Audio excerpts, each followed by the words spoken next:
I get to partner with Nkem in the Los Angeles area as I head up the Downtown Women's Center, a social service that's been serving the needs of women experiencing homelessness for 40 years. And I want to tell you a little bit about our trauma-informed journey and really stress that for everyone, this is a journey. It's not a destination. We are not perfect. We have so much work still to do. But these principles around trauma-informed work are really standing true now more than ever. And, you know, we've always been an organization dedicated to social justice and to tailoring services to the unique needs of the women that we serve. And a few years ago, we started getting called on to do trauma-informed care trainings in the community.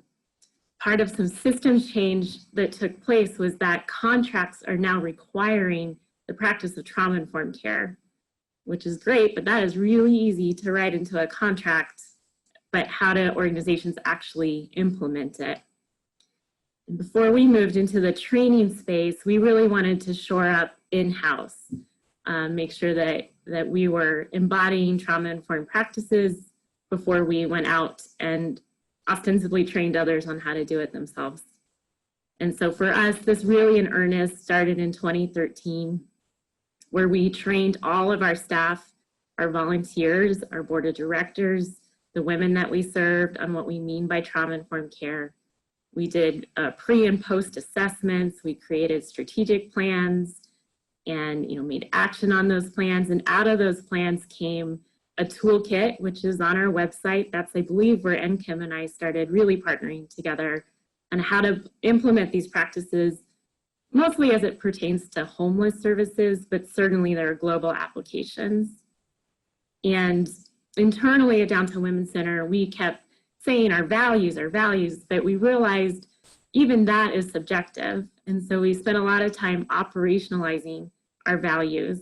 And in order to do that, though, we needed to create more structure and clarity around what we meant by shared leadership so that staff and the women that we serve, people at all levels of this organization are part of this work. So out of our trauma-informed work, we've developed the toolkit, operationalizing our values, the shared leadership guidelines, and this year we are implementing a different way to measure our gender and racially equitable outcomes. So we have a whole dashboard on the numbers that we're collecting, but also the strategies behind being a more equitable organization. And this foundation, I believe, has given us the spaciousness to respond to all of the public health crises of this moment, not just COVID. And Nkem, back in March, I reached out to you and we chatted, and you reminded me that, COVID presents a trauma and a crisis and a danger, but we are not in danger all of the time. And it's just so easy to get triggered into crisis mode. It's so easy as individuals or organizations to see behaviors that look like flight, fright, and freeze.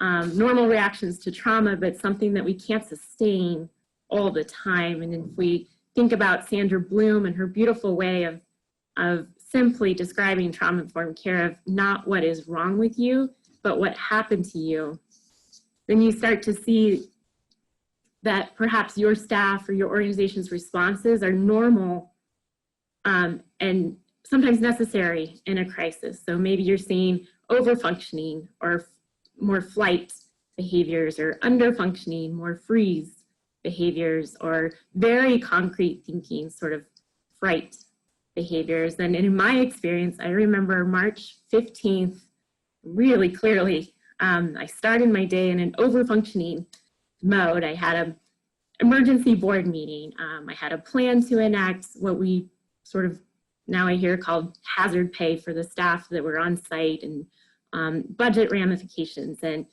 getting this person on board and getting this, everything in place to respond to the crisis. Had a, supportive board meeting. 1 hour later, our mayor enacted the Safer at Home structure, the protocol, and everything changed. And one of my supports through this time has been that my husband has been cooking, and he placed a meal in front of me, and I just stared at it and literally froze. And I could feel my body shutting down. I couldn't eat, crying, just like all in the matter of an hour. And to know that that is, like, people are having these types of physical embodied responses to something that is sometimes really dangerous for us, and like an appropriate way to respond to danger, but we're not always in that space. So if I was always in that space, I couldn't function as a leader for this organization. And so, you know, refreshed, I took Nkem's Anchoring Resilience for Turbulent Times, which is offered as on a generous donation base only right now through Lumos Transforms, and reminded myself of the resilience and tools that I have and must embody in order to lead this work forward. So to give you some examples of how Downtown Women's Center is using the principles of trauma-informed care as it relates to what we need to be paying attention to right now, you know, just Nkem shared with you the 6 principles. How those play out for us right now is when you think of safety, you know, of course, we enacted a safety committee in response to COVID.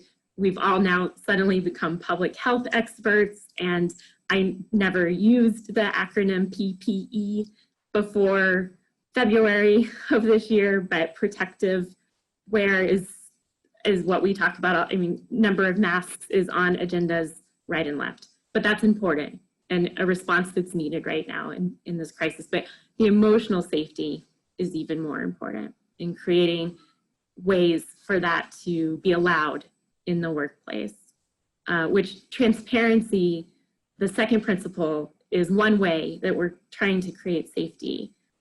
So being really clear in our new HR policies and how we are educating people on what is now required through the CARES Act and through, you know, federal law, but also what we are voluntarily choosing to do as an organization to support our staff as much as possible. And weekly CEO updates, which I love, but wasn't in place before, and really intentional all staff gatherings, just lots of clear communication, sending messaging to our leaders, our directors, talking points so that they can help explain everything to their staff as well. When you think of the third principle, peer support, for us, that's showing up with things like puppy hour, if you will. Everyone's meeting their dogs and cats, and it's been so lovely to meet people's children and see people's homes in a different way. We've enacted Call a Buddy times, so I've gotten to talk to staff that I probably wouldn't have if it wasn't a part of like a systemized organizational approach. And then helping, you know, staff, especially who are caretaking right now, in different ways. When you think of the fourth principle of collaboration, what I saw in how we built out our plans to prepare for the Safer at Home initiatives and how we're building out plans to shift and change in the future, I see so much collaboration in that. So when I was having my freeze moment, when I checked in with staff later that night, they actually had their plans in place. Because we had been building them out, we just didn't know the date that it would have to, you know, really be enacted. And it, to me, it was like, oh my gosh, we have been having these conversations, and staff had actually practiced what to do. And by the next day, we were able to implement a whole new way of either working from home or providing services in a different way. Certainly the fifth principle, empowerment, voice and choice. You know, we're a little careful on how we collect information from our staff. We have been accused, and rightfully so, of over-surveying, but not putting a lot of action in the results that we find in surveys. So being a little bit careful on the survey front, but more communicative through all staff gatherings, department planning, and making sure that the voice of the women that we're serving is included, which is you can imagine working with people experiencing homelessness a little bit more challenging based on technology access, but being even more intentional to make sure that we're hearing from them and responding to their needs right now. And lastly, and most importantly, in my opinion, is the cultural humility work. And each organization, of course, is in a different space right now, and we're trying to be most impactful and supportive of a beautiful movement created by Black Lives Matter and other grassroots community, and trying to, ally with that and be as supportive as possible, being careful with our messaging, not being like sending out things to our listserv that we can't uphold or seem just like, oh, everyone else is doing it, we have to say something, but also going internal again. Like I said, when we were, really investing time to understand trauma-informed care, now is another inflection point and another time to go internal and make sure that we're focused on our racial justice work in a way that supports our staff and our organization so that we can be the voice that's needed in our community too, as a broader organization. So I'm thrilled with the areas that staff have decided to focus on right now, focused on our inclusion work. We've relooked at all of our committees to assess for diversity. As people have moved on from the organization, we realized there were some gaps, and we quickly have looked at that. Accountability, we're bringing in some training so that staff feel more prepared to have conversations about how to call out implicit bias and racism when we see it showing up at Downtown Women's Center and in our interactions with each other, and also how we can be best supportive in having a public dialogue right now. We're pulling together a lot of resources. Of course, every white person's joining a book club right now, and pulling together libraries and resources that make sense for everyone. Doing an inclusionary audit of our messaging, of our website, of our job descriptions, how we're writing grants, and how we're contracting with vendors right now to make sure that we're supporting Black-owned businesses and women-owned businesses when we can. And a lot of work around how we're mentoring our staff of color into further leadership options. So these are just, in the last few weeks, how staff have framed and defined how we want to move right now. And we know that there's some things we have to move quickly on, and there's some things that if we move too quickly, we'll do it wrong, and we could do more harm. So we're being, mindful of the balance of responding and being thoughtful, knowing that this is, this is a journey again. So thank you for letting me spotlight the work here at the Downtown Women's Center, and Nkem, I'll throw it back to you. Okay. I just want to address just a quick question about the principles, and I just want to pop them in again. Safety being foundational. Without safety, nothing happens. Safety, trust and transparency, collaboration and mutuality, cultural humility, peer support, and the sixth, right, is voice, choice, and self-agency. Sometimes people use like empowerment. I'm not a fan. I like self-agency better, maybe even self-determination. And you can also, those are pretty easy to find. You can look at the toolkit from Downtown Women's Center for, is one place, and there's lots of other references. SAMHSA has some references. And I see your question, Jerry, about how we take care of ourselves. I'm gonna bookmark that and we'll circle around. I mean, I'm thinking about, change efforts. Like if your organization isn't already on a trauma-informed journey, right? If you're not already in that process, and pretty well into that process, the desire is often, how do we do change efforts? And do you do change efforts in the middle of crisis, right? Change effort is a hard thing organizationally on the best of days, let alone in the middle of crisis. And so people are like, well, what can I do now? I think is a question. And then there's this intense spotlighting of racism, racial trauma, systemic oppression, white privilege. And so people want to do efforts in that right now, right? But we're also in a crisis. So you're talking about another change effort in a crisis. And I want to highlight that cultural humility includes diversity, equity, and inclusion. That's part of it.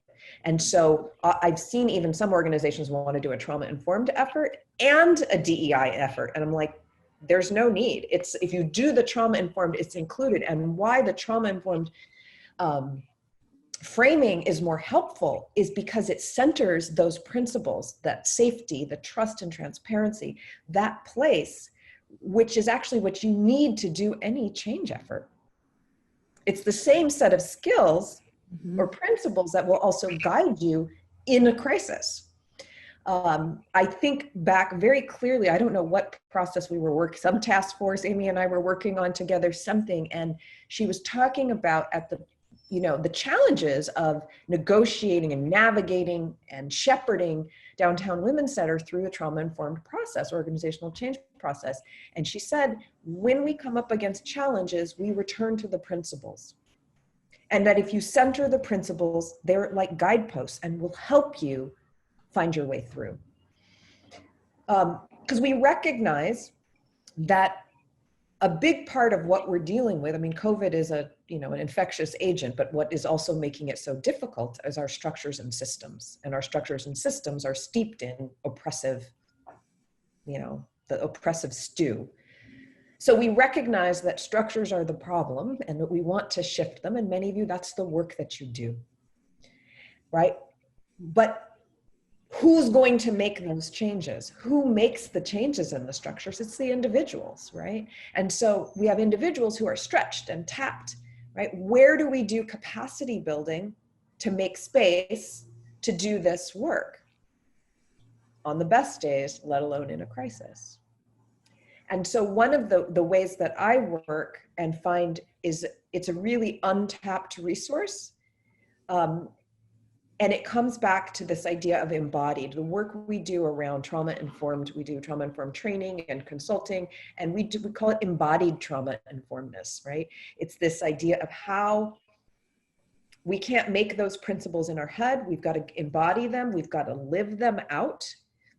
And then they will show up in our policies and our procedures that are supportive to us in helping people get in the conversation and stay in the conversation, to get into those hard, awkward places that we need to be and stay in without falling apart, without going into what Amy referred to as a big trauma response or a big stress response. Or if they do, people have the capacity to be aware of it and be self-responsible for it. And to be able to settle that, again, to stay in these conversations, to stay in movement around crisis response in a way that is collective and not, pulling people apart. And I think I was on a panel over the weekend and someone said something and I was like, ooh, that's good. I had to write it down. She said, embodiment builds the capacity to sustain an anti-racism agenda. I'll say it again. Embodiment builds the capacity that sustains an anti-racism agenda. So I just want to spend just a couple of minutes here before we switch over into full Q&A, right? Is this idea of having this awareness in yourself, like again, circling back to this awareness of when you're stress activated, is your stress serving you? Is it not serving you? How to tell the difference? How to know, right, that what you're trying to do is if your stress isn't serving you, it tends to make you more rigid when right now we need creativity, right? It tends to make you less open to one another, right? Which is the antithesis of the cultural humility, the antithesis of collaboration. And so in order to get to those places, and you can see what Amy was able to do by having those trauma-informed foundations to have that crisis response, is for the individuals in the organization, especially leadership, to have this capacity, this awareness and this ability to have what I call the lowest effective stress response in any given moment. Because stress doesn't really care what you think. It will hijack your thinking process. Your thinking process is too slow. It's impacted by the stressors coming from the body, these deep defense responses. And so making friends with them, right? And being able to use your stress responses to help you stay in that safe, to create more safety for yourself and for your organization, your beneficiaries, however it is that you're working. And this is long haul work. This is not a short crisis we're in. There is no end in sight in terms of COVID. And the work of anti-racism and anti-oppression, we are standing on hundreds of years of work. And this is a long haul game. And so to stay in it, we need to know when it's safe enough to rest and rest effectively, so we can get up and get in the game. None of us can run this marathon at full speed. This is a relay race. So knowing when it's safe enough that you can rest for 5 minutes or 5 hours or 5 days and hand the baton on to someone else that you trust, and then you can do this, is key, right? To living the trauma-informed principles that will support you in this crisis response. So I want to make room for questions. I said we love questions, so we really have to answer them. What do you think there? Okay. Woo. We did the 5 principles. Okay.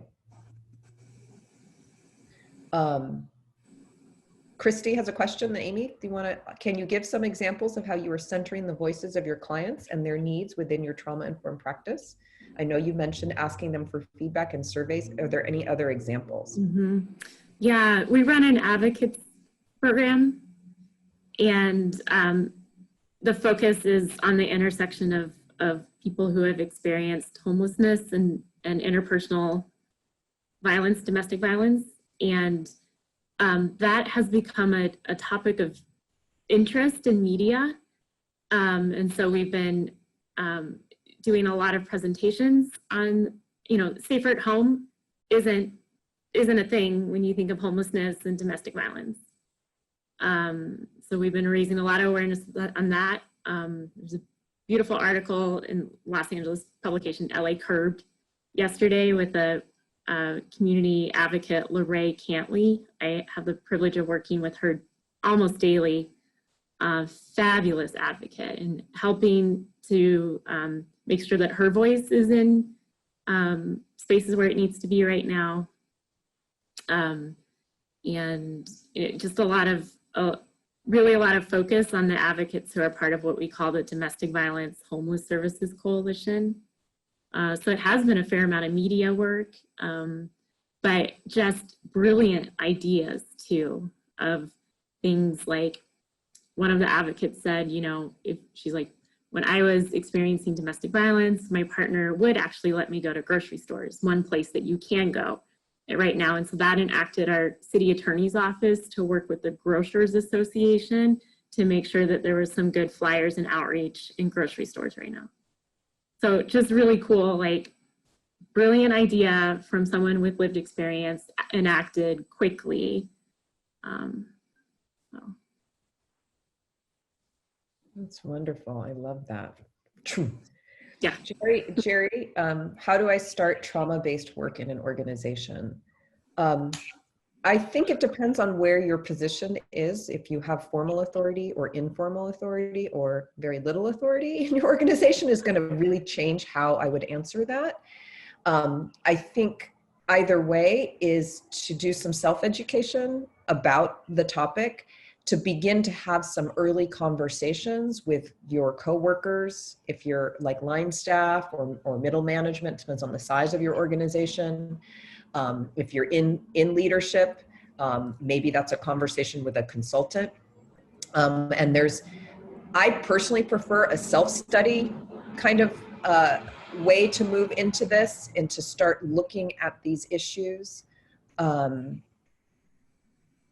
And recognize it's a process and not feel like you have to jump and do it all at once. And it's huge for the people involved in the process to learn to resource themselves for this long haul work. So I hope that's a very vague answer, but it really depends on where. I don't like that. Okay, I'm gonna do Kiki's question, because it's like, what is the biggest mistakes you see people making when they're facing these hard questions? They try to answer them from their heads only. Topics around race and privilege are loaded. There is so much wounding. If you think you can think your way out of that, great, we'd all be fine if we could think our ways out of it. So slowing down the conversation. Sometimes it really acknowledging wounding is, if you don't acknowledge the wounding, I think early on in a conversation, in an organization that's multiracial, I think it's really important to understand that those dynamics are still playing out in the conversations. And sometimes often you will need to have people of color or BIPOC or Black affinity groups where people can just tend to their wounds without the centering of white fragility, which is what happens in mixed, right? And then white folks really need to do a lot of capacity building, around to be able to tolerate the discomfort of these conversations. So if that capacity building doesn't happen, what happens is the fragility comes in and it closes off any future movement, right? So you might need to be separate for a little bit and do some capacity building, wound tending, capacity building before folks come together. The idea, what Amy said, is these things are urgent that we start, right?